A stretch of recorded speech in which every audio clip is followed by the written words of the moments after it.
उद्या 14 डिसेंबर अर्थात दत्त जयंतीपासून सुरू होणाऱ्या नंदुरबारमधल्या सारंगखेडा घोडे बाजाराची तयारी पूर्ण झाली आहे। 18 घोडे विक्रीसाठी दाखल झालेत। एक दिवस अगोदरच घोडे बाजार सुरू झालाय आणि पहिल्या दिवशी 13 घोड्यांच्या विक्रीतून 5,34,000ची उलाढाल झाली आहे। प्रशासनातील वरिष्ठ अधिकाऱ्यांनी तयारीचा आढावा घेतला आणि आयोजकांकडून तयारी पूर्ण झाल्याचं कळतंय। विक्रमी 3,000 पेक्षा अधिक घोडे यावर्षी विक्रीसाठी दाखल होतील असा अंदाज व्यक्त केला गेलाय। प्रशासनातील वरिष्ठ अधिकाऱ्यांनी पूर्ण झालेल्या तयारीची पाहणी केली। मध्ये सारंगखेड्याच्या या आशू बाजाराची तयारी आता पूर्णत्वास आलेली आहे। आता 14 तारखेपासून खरं म्हणजे याला सुरुवात होणार आहे।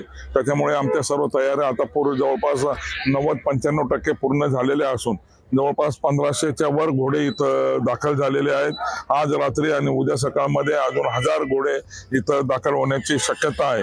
इथं आपण जर बघितलं तर बाहुबली नावाचा मारवाड जातीचा अश्व आपल्या मागे दिसतो आहे, कारण आता आपल्याकडे सुद्धा स्टड फार्म्स वाढायला लागले आहेत। पोलीस बंदोबस्त पुरेसा आहे। आपण जवळपास 350 ते 400 अंमलदार आणि होमगार्ड मिळून लावणार आहे।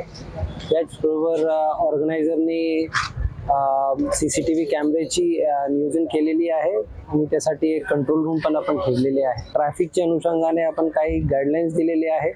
पार्किंग ची व्यवस्था वेगळी केलेली आहे। ST साठी जे बसेससाठी वेगवेगळी जागा निर्दिष्ट जागा नेमलेली आहे।